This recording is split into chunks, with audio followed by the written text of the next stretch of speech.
But if you're looking for a job and you want to be found, recruiters will be typing in words to find you, and the algorithms in LinkedIn will be looking to find those keywords. So let's say, I mean, I've seen some really funny taglines that mean nothing. Things that, things like sprinkling happiness, or 365 days a year. I've seen on one. I'm like, well, what do you do? It doesn't tell me anything.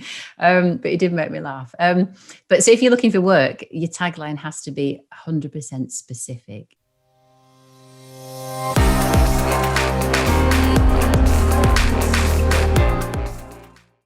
Hi, Charlotte. It is so good to have you here again. You get mentioned so often in the group, and I love working with you. You just do such a fantastic job. So it's great to have you here. And today we are talking all things LinkedIn. Oh, thank you, Andy. Thanks for asking me to talk about everything to do with LinkedIn. Good to be here. Brilliant. So let's do it literally as if people have no idea what LinkedIn is, and we'll do it from absolute basics. And we'll go all the way through to the more advanced, how to stand out and those sort of things. We'll talk about photos and stuff as well. But if we start right at the very beginning, and so what is LinkedIn? Well, LinkedIn is, the purpose of LinkedIn is to connect the world's professionals. I'm quoting them, by the way, not me. To connect the world's professionals to make them more productive and successful. So the purpose of LinkedIn is primarily, it's a networking connection tool, really. I think a lot of people seem to think it's a job seeking thing, which it can be, but its primary purpose is to literally connect people all around the world. So you can have a network of people just like you, in other industries, as far and as wide as you want to reach. But that's what it's for. It's a connection tool, really. Yeah, absolutely. And it's a great one as well. And like I said, with the job search functionality, which we'll come to later on as well, I'm sure. But yeah, it is. And it is exactly that. It isn't Facebook. And I think a mistake that some people make is sort of thinking that it's just another Facebook, it's another social media, but it is very business orientated. So. Yeah, you don't get, I mean, if you're used to using social media, I mean, LinkedIn, you don't really get the pictures of the funny dog stories and the the silly funny thing. You do get some funny things, but they're normally work related. So if you think of it, and it's not necessarily serious, it's just more of a work social media platform, I think is the right way to frame it. But it is similar in the sense you've got posts. So if people are used to using social media, it does feel quite comfortable to use to go from something like Facebook, for example. So I guess if people are on Blue Light Leavers Facebook, if they're doing that already, it's not going to be a massive leap at all to actually go onto LinkedIn, actually. Yeah, definitely. You tend to find the functionality matches. Yeah. So Facebook do something and then LinkedIn do something very similar very soon afterwards, don't they? So. Yeah, it's true, actually. Yeah. And it's dead easy to use. Yeah. Like anything, it's just and you can't break it. I often say that to people. You're not going to break it just by using it. Nothing bad. In fact, it's easier to mispost something on Facebook, I think. You can't mispost something on LinkedIn. No. You know what I mean? You can't just press a button and suddenly there's a picture of you going to thousands of people. That doesn't happen. So it's much easier and safer to use than that. Yeah, absolutely. But I mean, overall, there's 630 million people on LinkedIn around the world. So it's a huge beast once you get in there. But obviously, you're not connected to all of them straight away. You never would be. But that just gives you an idea of the scale of how many people use it at the moment. Fantastic. So why is it important then for us to have a LinkedIn profile? It's one of those things. If you're not on it, then you can never be found.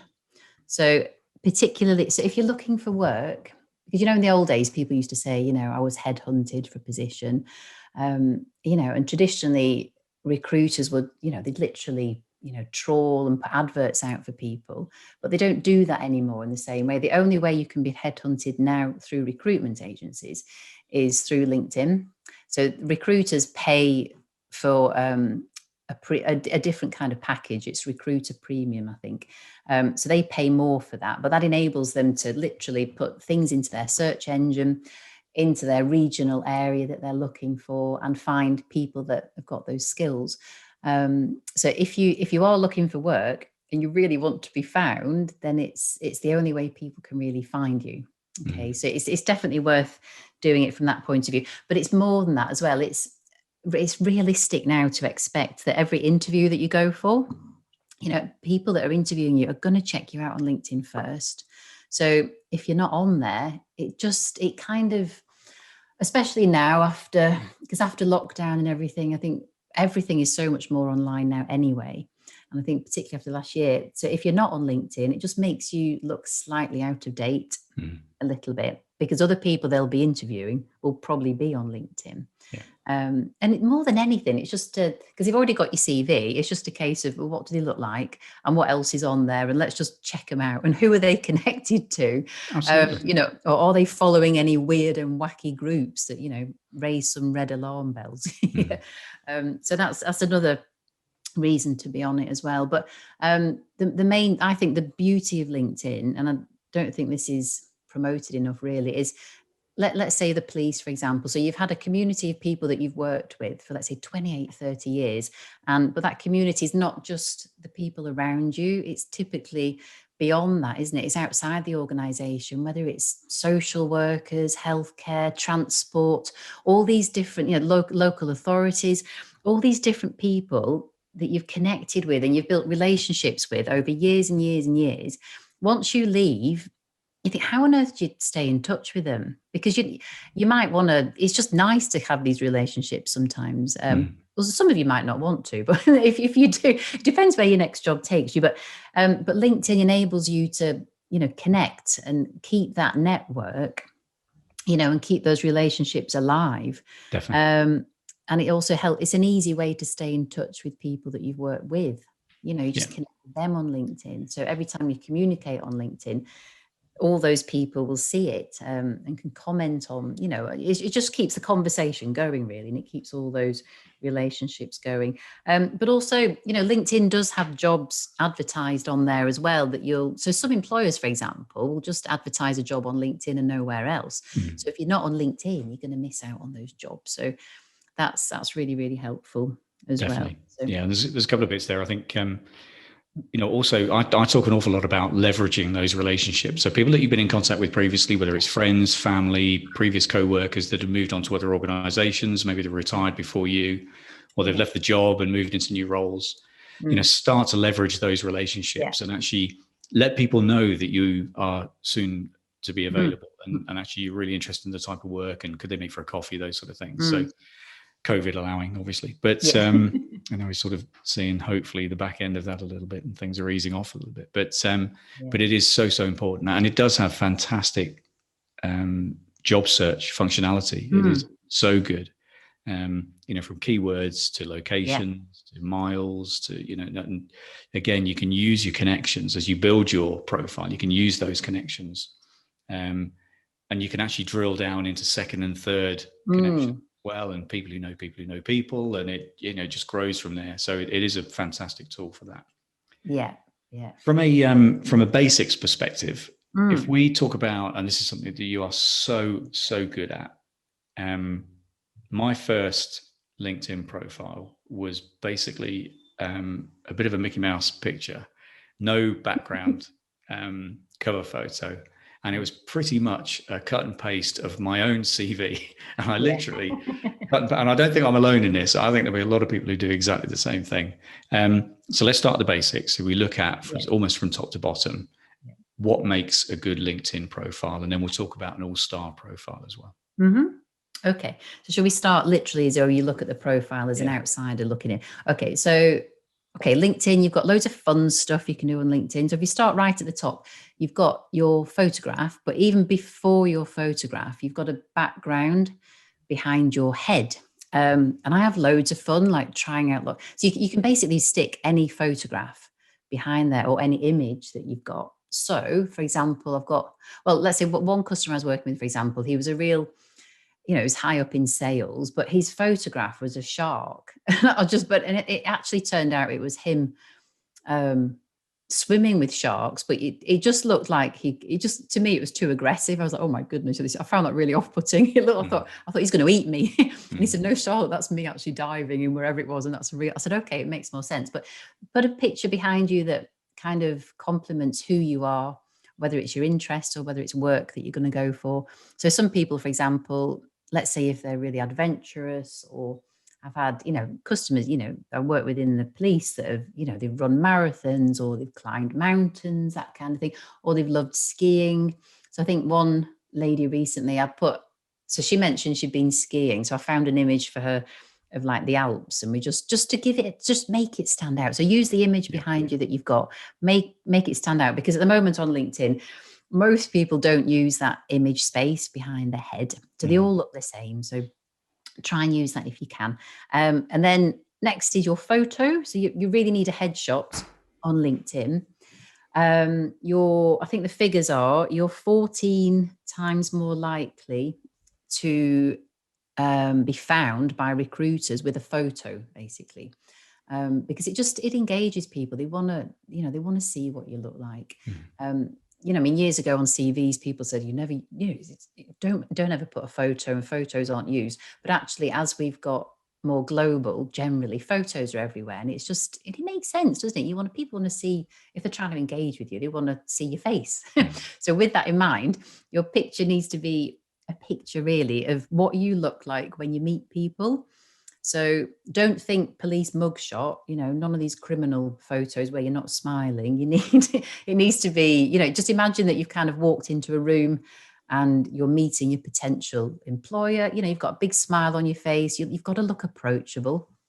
So sometimes, we need to see teeth sometimes, not always, but just try a few different images. But ideally, it doesn't necessarily have to be a completely plain background, just something not too messy. But sometimes outside can be good, but you don't need to think about what job you're going for and what you would wear in that job, I guess, or think about your target market. So don't wear a suit if you're going for a job as a cleaner. Do you know what I mean? That kind of thing. So just think about what you're wearing, and maybe have a bit of colour. If you can wear some colour actually on your headshot pic, it looks brilliant. So it really, really stands out.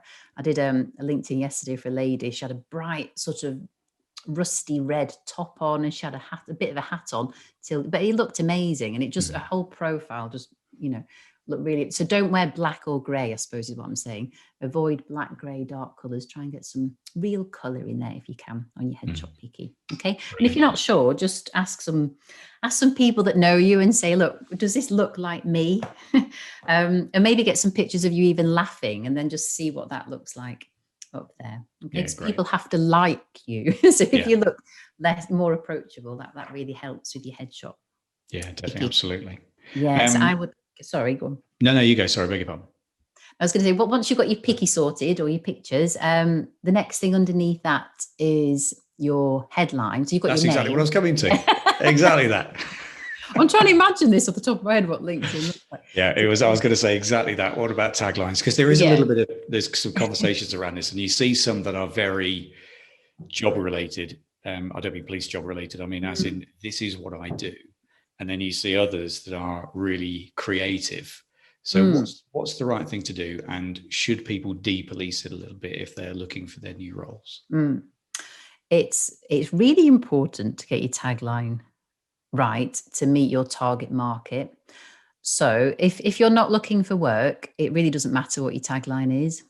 Okay. But if you're looking for a job and you want to be found, recruiters will be typing in words to find you, and the algorithms in LinkedIn will be looking to find those keywords. So let's say, I've seen some really funny taglines that mean nothing. Things that, things like sprinkling happiness, or 365 days a year. I've seen on one. I'm like, well, what do you do? It doesn't tell me anything. But it did make me laugh. But so if you're looking for work, your tagline has to be 100% specific. It's really important. So let's say if you're going for a project manager role, in your tagline, I would have, project manager needs to be in there. If you've got Prince 2, you put your Prince 2 qualification in there. And then you've got, so get those in first. So get the most important words in first. And then you can add a little bit extra. You could say former detective or whatever. You could say an experienced senior manager. You've got 100, and they just increase the amount of characters in that tagline, actually. So you've got 100, and I think it's 120, I think. So you get quite a lot in there now. But get the important stuff in first, and think, what do you want people to find? What are the most important bits? If you think of your headlines, as it were, that's what needs to go in your tagline. So if you look, mine says, it's boring in a way, but I think it just says CV writer, LinkedIn writer, interview coach, and then something else, I think. But it's just so that you can't go wrong with it. It's dead simple straight away. So that's what I would suggest with your tagline. But if you're not looking for work, you can put whatever you want and make it as interesting or silly as you want. It doesn't matter so much. But if you are looking for work, it matters. Yeah, I managed to squeeze in host of the Blue Light Leavers podcast and drummer. I managed to get that in there as well. Drummer.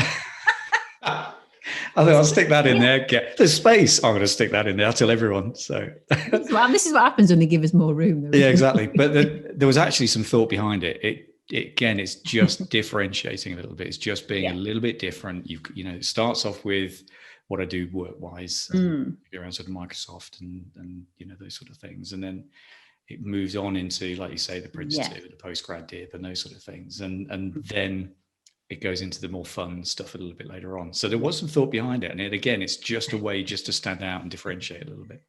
Yes. Yeah. And I think, certainly some of the fun stuff, which you can talk about in a second, in the about section, that's where you can definitely, open up a bit. Yeah. So let's talk about the about section. Okay, Andy. Right, the about section. So once you've got your pickies, your tagline, your name, actually. Sorry, I meant to say with names. Because some people have really long names or they're known by a different name, aren't they? So I would make your LinkedIn profile, if you can, by the name people know you for. So if you've got, I don't know, Alex, or Alexandra, but everyone knows you as Alex, and just go with Alex, because no one's going to look for you typing in your long name. Anyway, it's just a thought, because that often happens on LinkedIn. I can't find people because I know them by the short name, not the long name. That makes sense. Anyway, right, the about section. I think the about section to me is one of the most interesting bits on LinkedIn, for loads of reasons. Right, you've got the about section, you've got 2,400 characters now to play with, so they've extended it again, and this is why it's different than your CV. So on a CV, you've got your opening statement, which is normally pretty brief. It's like a short paragraph. The about section is long. You can make it long. So I think they've given you that space. Let's use it, but let's have a bit of fun with it as well. So the about section is literally, funnily enough, all about you. So, but the whole read of LinkedIn is different than your CV. It's written in a much more conversational style. Ideally, it should be written how you speak, and that's completely different than your CV. So if you think like how I'm speaking now, how you're speaking, so it needs to be, so even to the extent where I'd put I''VE for I've rather than I have. I break it right down quite often to much more quicker, easy to read. So, and if you start with that in mind, it becomes a much more personal read, the about section. There's only one person at a time reads your LinkedIn. It's not like a CV where you might get 10 managers or, in a boardroom looking at it and passing it around maybe. LinkedIn is just one person sat behind a desk looking at it. So you've got to really reach out beyond the screen and grab their attention. So there's lots of stuff you can do with the about section. Your first two sentences need to be absolutely brilliant because on LinkedIn, people only see the first two sentences and then they get the option where it says read more. So you've really got to give them a reason to read more. So if you're looking for work, so it's all about your target audience. So if you're looking for a job, those first opening sentences have to massively appeal to a human, not a robot. Actually, at this stage, it's only humans that read LinkedIn, really. So you can get lots of keywords in there, but your about section, because it's about you, I'd say take that opportunity to think about who you are and what your story is and your background. Because there's a guy called, he's got one of the most watched TED Talk videos called Simon Sinek, and he said people don't buy what you do, they buy why you do it. So if you think of yourself like a product, you've got to make an emotional connection with people. So your about section, and the same with your CV to some extent, but your about section is about, if you can make someone feel emotionally connected to you, like you're a real interesting human being, then you've got them. So it depends who you are and what kind of work you're looking for. If I'm going to read you an example of someone that could have had a really boring, about opener, if you like. So this is a guy, I'm being really mean here because he works in software engineering, and there might be people out there that go, no, it's not boring. It's really interesting, but it could be really dry. Do you know what I mean? So he's a senior software engineer. So his opening about section is this. Okay, he says, first and foremost, I love writing code. Ever since my first program in Python, I've been obsessed with the idea of using software to solve practical problems. Software engineering is a never-ending puzzle that I'm passionately engaged in solving. I believe in the power of programming to transform and improve the lives of people around the world.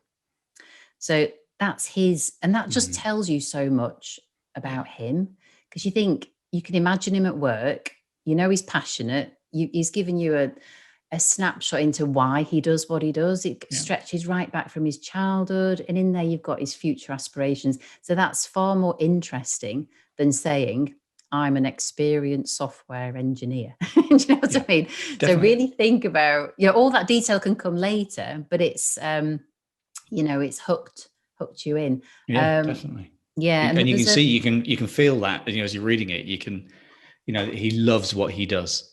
Yeah. And that's really important, isn't it? Those first couple of sentences, like you say, before you get to that read more section, it's really important to stand out and, show your enthusiasm. Absolutely. Yeah. No, give people a reason to read on. They need to emotionally connect with you. They need to like you, all that kind of stuff. And there's another lady, this lady is an ex-social worker, but she's now a motivational speaker. And she's got a really interesting background. But anyway, so her LinkedIn didn't say any of the interesting stuff. So I met with her, found out her story and everything. And I wanted obviously to know why she wanted to be a motivational speaker.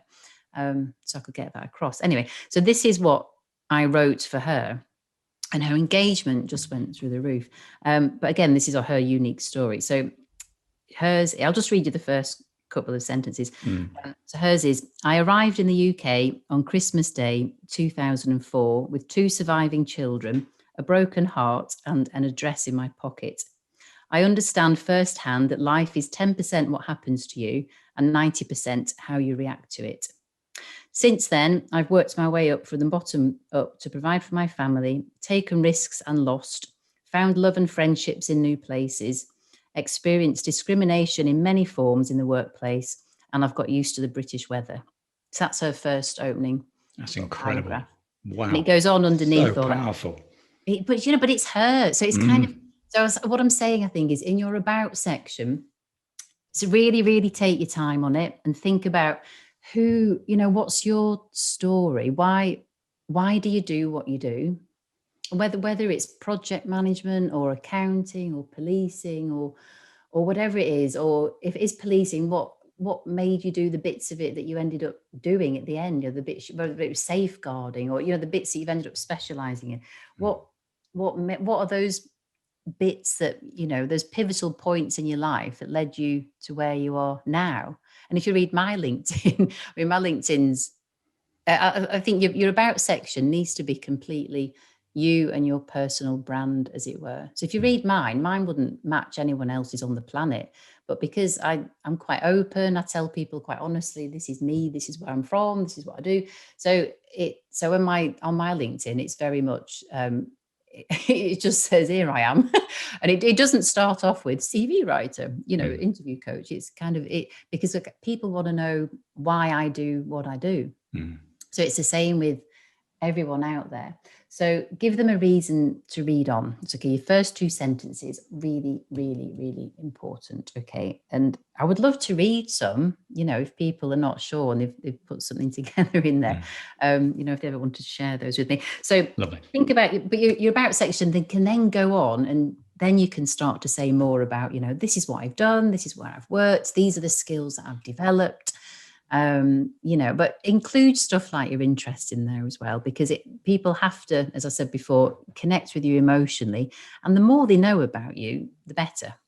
It's hard to care. If you imagine that everyone that you're competing with whether it's your LinkedIn or CV, has got the same experience as you, the same qualifications. You think, why should somebody read about you? What makes you interesting, different, and stand out? Because there will be stuff in there. Yeah. It's just digging it out, really. Yeah. So if you can find that in your about section, would be brilliant, and write it in a way that you would speak. It just makes it really genuine and quite powerful to read when you get it right. Brilliant. And paragraphs wise, what about spacings and actually how to? Use spacing. Like? Yeah, very important. Use spacing. You can use bullet points and stuff as well. But yeah, it's better to have. Write in a way that you speak. Don't use words that you would never use when you talk. So to keep it universally appealing, and leave lots of nice white space in there as well, so it's easy on the eye to. And LinkedIn, because it is online, it's like any online stuff. People's attention span's pretty short, so they'll flick down through it. But if you hook them in with a good opening paragraph, they'll read. They're more likely to read the whole lot. So yeah, lots of white space matters. It's important. Yeah, brilliant. On that about section. Great stuff. And then we're down into experience. Oh, how about achievements?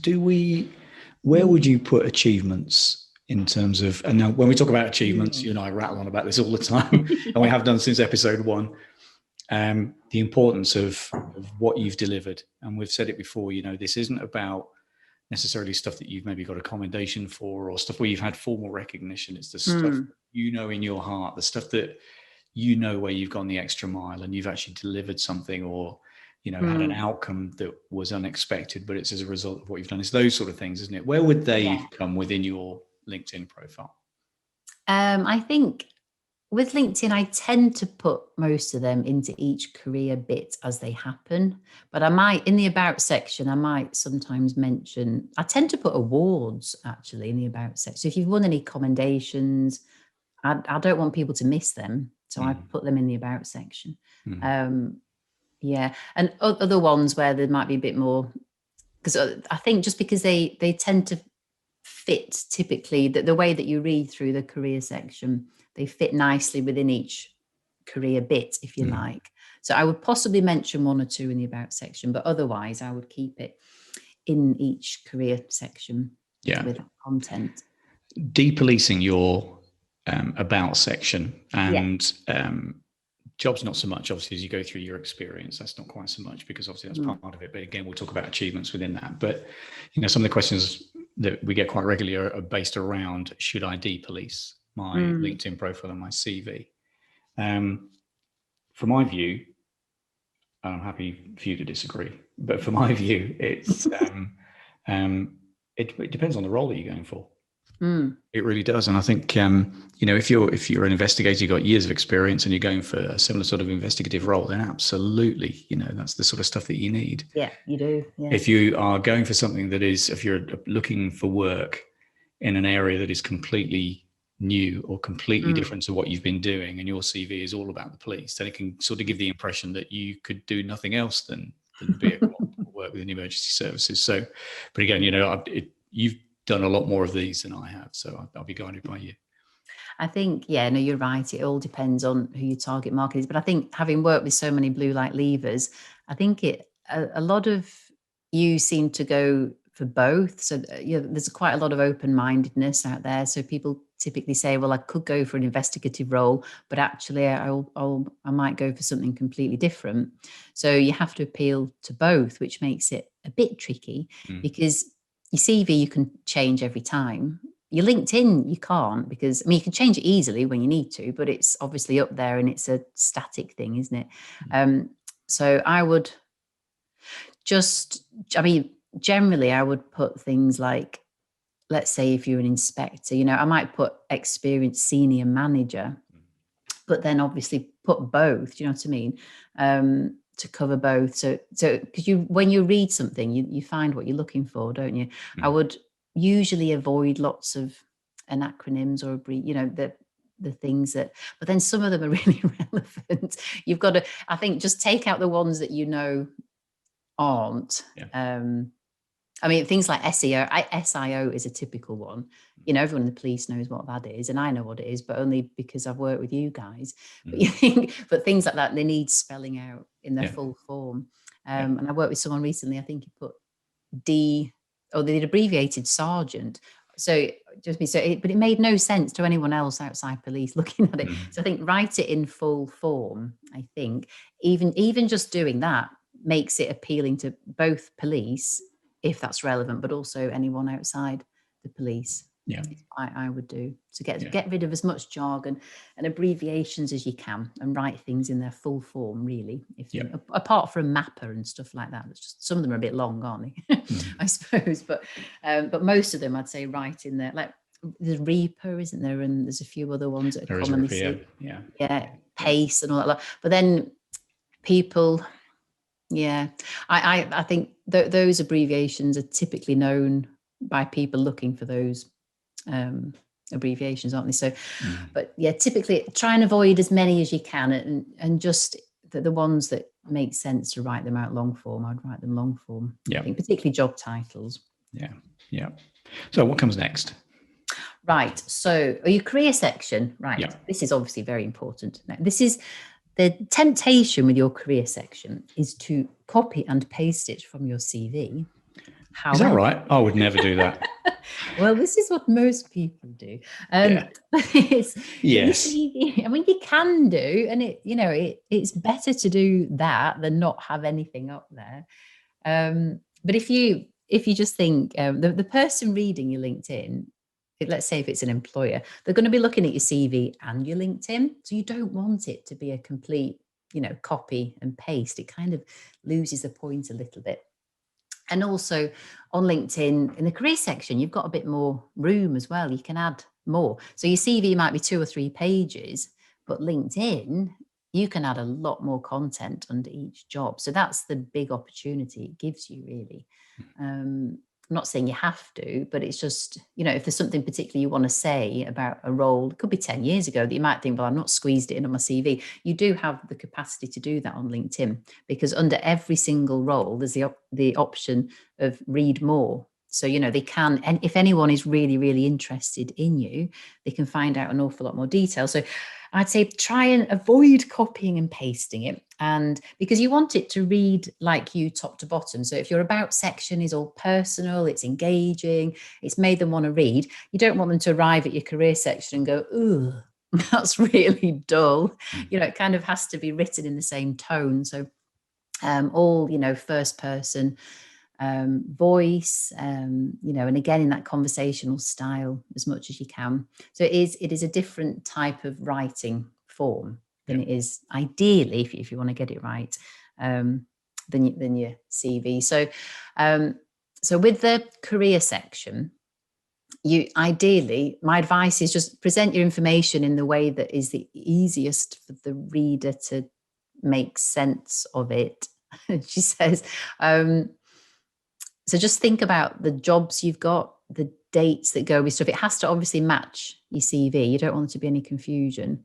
However, think about, particularly in the police, but let's say you've got from constable, sergeant, inspector, and within those, you might have lots and lots of different roles.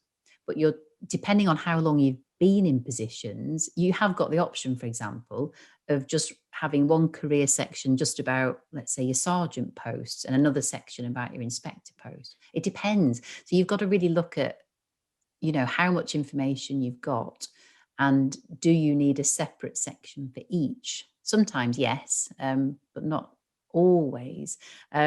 So yeah, that's probably not helpful to some people out there. I'm just trying to make them think of different ways of. You've got so many options on how to present your career information, really. But I would just write in a conversational voice, make it interesting to read, and sometimes that includes, if you can get some stories and evidence across of, problems that you've solved, challenges you've overcome, how you've made a difference, really. Let's say, I don't know, anything you've done in the community. Let's say, how did you reduce crime? Have you got any evidence of that? How did you do it?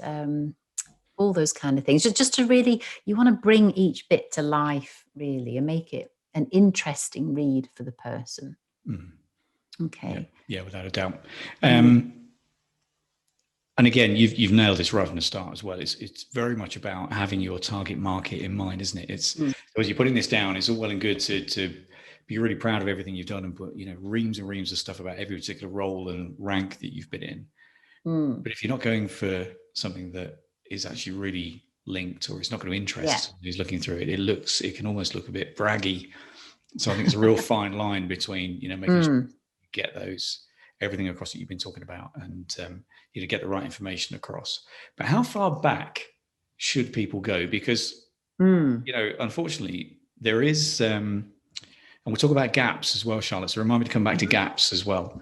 But how far back should people go? Because there is undoubtedly a bit of a potentially conscious or unconscious bias in terms of age, experience, and, particularly for maybe cops who are retiring and moving on to new things. There could be that this is all they've done, and they've done it for 30 years. They're not really going to fit. So how do we get around that?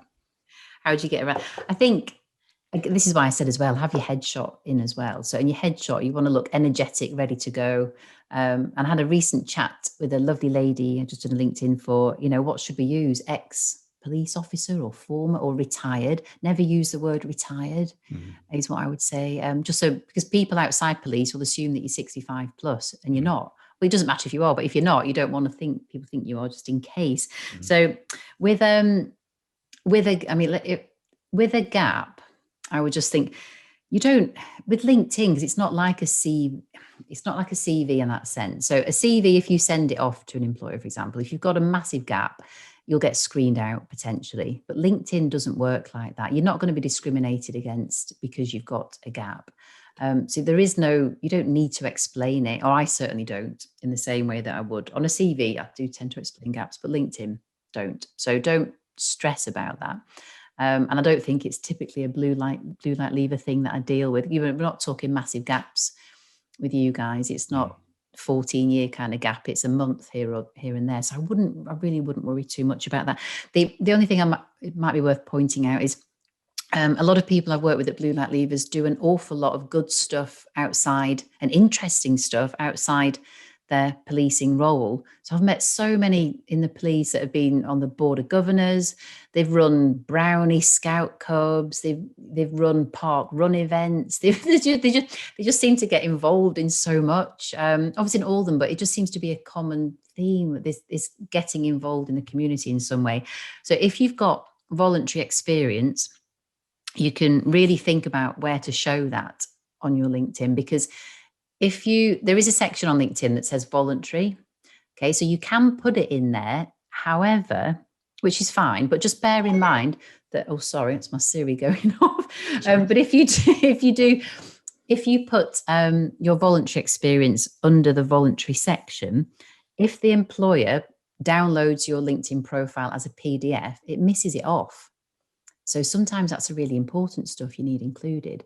So sometimes I include the voluntary section within the career section, just so that if they do download it, which can happen, it then gets included.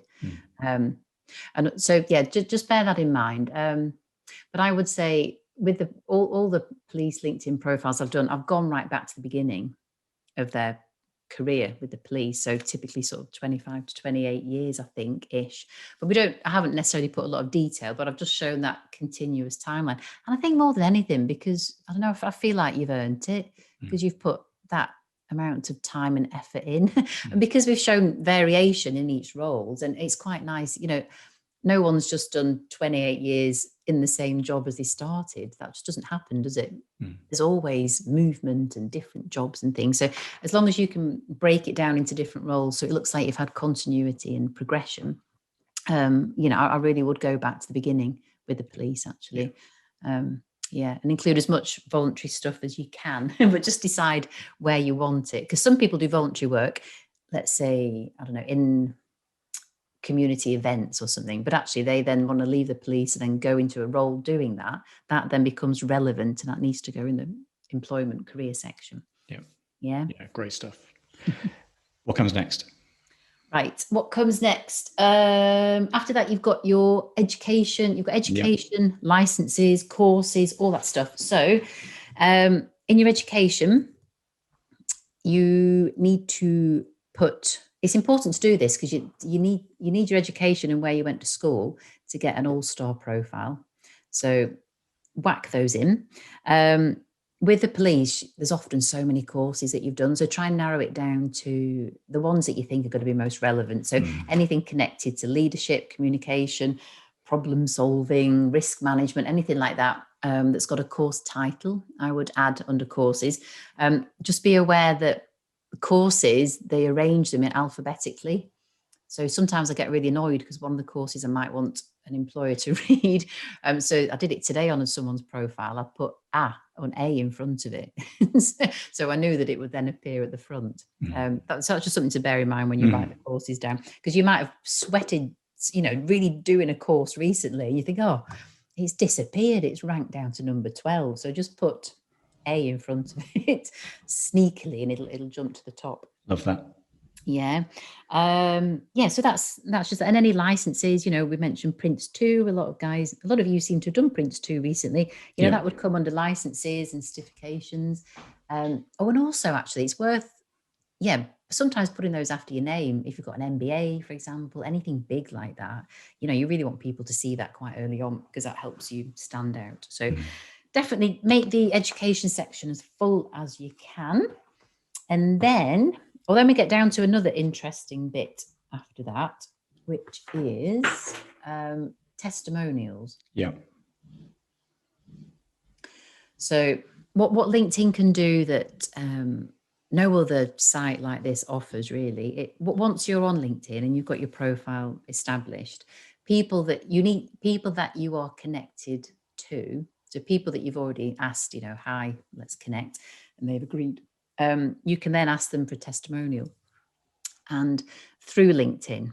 So you just click on, and I've got a resource that tells people how to do this. It's quite easy to do, but it sends them a direct communication saying, let's say Andy says, please, can you write me a testimonial? And you get the chance to check it and then accept it, and then it appears on your profile.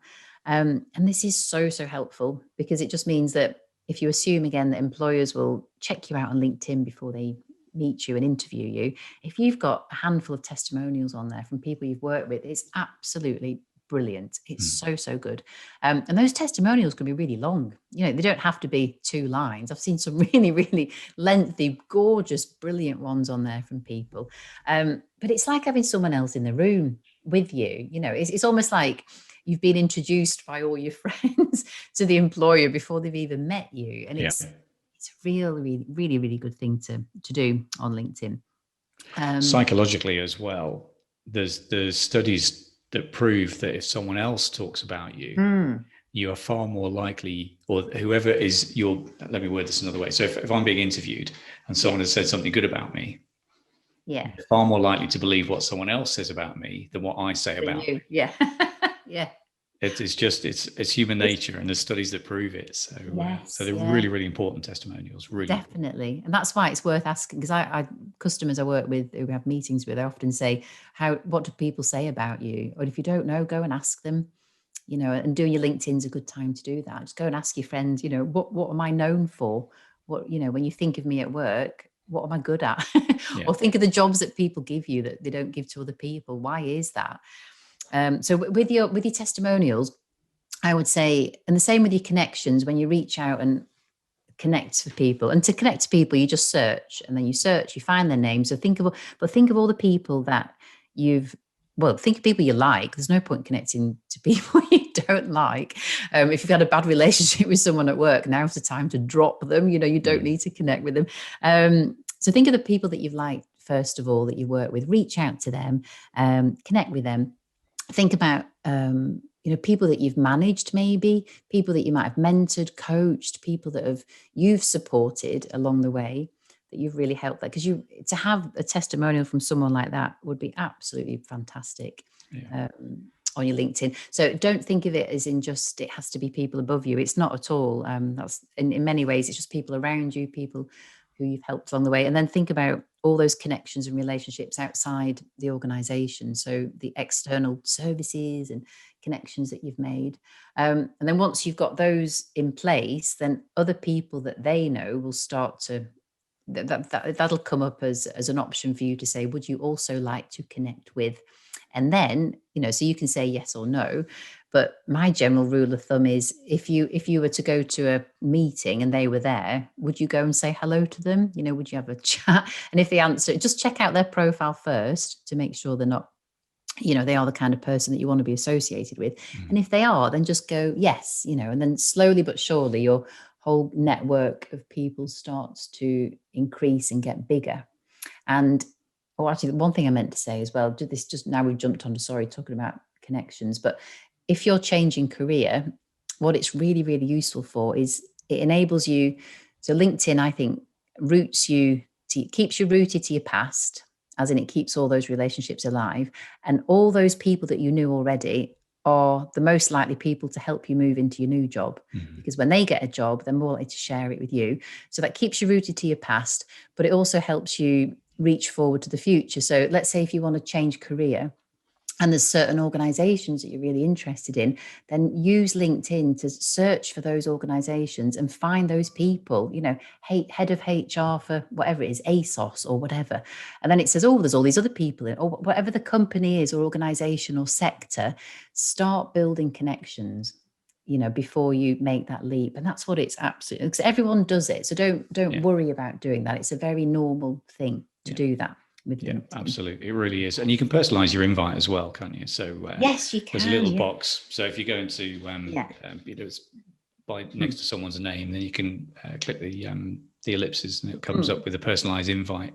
Yes. And you just send a little note across and just let people know that you're not selling anything. Yeah. There seems to be an awful lot of that going on at the moment on LinkedIn. As soon as it's, you're right. But as soon as they see your profile, they'll know you're not selling something. Yeah. The ones that need to worry the most are anything to do with web or IT. People, I don't know about you, but they're the ones I get most. So I think, oh, here we go. They're trying to sell me a website. But yours won't, because it'll be nothing like that. So but that's a really good bit of advice there, Andy. So what constitutes an all-star profile? Because as you're filling your profile in, it sort of tells you what to do next, doesn't it? I mean, it's so user-friendly. It's a fantastic bit of kit. But what constitutes an all-star profile? There's certain things. First of all, it matters to get an all-star profile, and it'll tell you when you've reached that status. When you filled in certain bits, it'll go, you are now reached an all-star profile. It increases your chance of being found. I think it's by 20. It might be more. I think it's 27% at least. So. In terms of recruiters finding you, those with an all-star profile are going to come to the top of the list. So if you haven't got one, you've got to be further down the list, really. So to achieve an all-star profile, you need a photograph. You have to have a headshot. You can't have an all-star profile without that. You need a tagline, that headline that we spoke about. You have to complete all sections. So by that, I mean the about section. So it doesn't mean you have to use all the characters. It just means you've got to have some content in there. So you need to complete the about section and the career section and the education section. And then you need to include some skills. You have to upload at least 5 skills to get the all-star profile. So, you can do, and that's all you need to do to get the all-star profile if you do all those things. But that's made me think about skills, actually. With because you can add so many skills, but I think less is more. So I tend to, if you can do less than 10 will be brilliant. Because people can then endorse you for skills. But I think just you don't need to go absolutely berserk. Try and think of what your main skills are and just stick to them. And if you can do that, then you've got an all-star profile. Brilliant. Something I think is quite important as well is in terms of engagement. It's almost raising your profile. I'm not quite talking about being a brand or an influencer or anything daft like that. But when you're on there, the more you like and make comments, you tend to sort of move up the ranks almost in terms of being found. And so I think it is really important if you do see something that ticks the box for you, or a comment or a post or something that someone's made and you think, actually I really resonate with that. it gives you the option, exactly the same options as Facebook actually, in terms of like and love and support and that sort of stuff, almost the same. And making a comment as well. And it does just help to raise your profile a little bit in terms of being found. Yeah, no, it does actually. And I think if you're new to LinkedIn, I try and encourage everyone, because it's like anything, it's getting to the habit of using it. Because a lot of people set up profiles and then struggle to get in the habit of using it because it's new and it's opening. Well, at the end of the day, it's opening up a different screen on your laptop, isn't it? That you're not used to doing. So the only way I made it a habit for me, and obviously it depends what you do and where you work, but my habit now is, because I always have my lunch at my desk. So my habit now, because it is quite difficult to type while you're eating soup or a sandwich. So, but I can scroll. So I just look at LinkedIn every lunchtime. I think, well, that's my LinkedIn time. It's 10 minutes, but that's all it takes, just to keep up to date with what's going on. And if you're not used to LinkedIn, it's really good, as you said, because you go on your homepage and everyone that you're connected to. So every post that they post or whatever they've written, articles, it'll come up in your feed, and it's interesting. You'll come across some really useful stuff on there. But I also look at it as I learn something from LinkedIn every time I pretty much look at it, because I follow lots of training people or that kind of thing. So it's and there's lots of free stuff out there. So once you start following people and getting involved, you become aware of these things, and it just opens up. You'll probably find that you're learning stuff as well. So by just liking stuff and commenting on it, every time you comment on something, the algorithm works so it keeps that post bouncing up a bit as well. So if it's someone you like, let's say if Andy posts something, you just liking it or commenting keeps it at the higher end of the feed, which is if you share it, though, it confuses it massively. So it's better not to share it, but just to like it and comment actually with LinkedIn. And then once you've got more confident, it's then it's easier for you to feel more comfortable about posting something yourself. Look at what other people are posting, and then you can start thinking, right, I'm just going to say something. And there's been some fantastic posts from Blue Light Leavers on LinkedIn. There's one from a lady today, just a genuine, I've left after 28 years service, and a lovely picture of before and after, that kind of, it's a real, so it's work related, but it's just really personal. Yeah. It's really, and I thought that's the kind of post that gets a lot of engagement, because it's people care about stuff like that. Yeah. And they all see a bit of themselves in it. So, and people, at the end of the day, people want to help people. So if you post something personal and you're open on there, you genuinely will get a good response, really. Yeah. So see what people are posting first. And then to do a post is quite easy once you feel comfortable using LinkedIn, and you get the option to, you see it before it goes live, and then you don't have to send it straight away. You can just look at it for 3 days if you want, and then when you're ready, you just press publish, and then it just goes out there. But yeah, that's definitely. And if you're in a field where you're an expert, if you want to position yourself as an authority within your field, LinkedIn helps you do that. So whatever your specialism may be, but it would help you massively. Let's say if you get to interview, and then they can look at your LinkedIn, they can see all these posts that you've put out there. So you sound like you know what you're talking about, and all your credibility is backed up on LinkedIn for everyone to see. It could be anything from risk management to whatever, but you think if you're the voice of authority on there, it just makes you look good. And no other platform can do that, just LinkedIn, really. Yeah, no, I completely agree. TikTok isn't going to do it, is it, Andy? No, it's not. No, well, apparently not. I've never looked at it, but it's yeah. There's a couple of other couple of bits I want to cover as well, and the first one is groups. There's some fantastic, and it's really important to follow organisations that interest you as well, and places that you might think about working.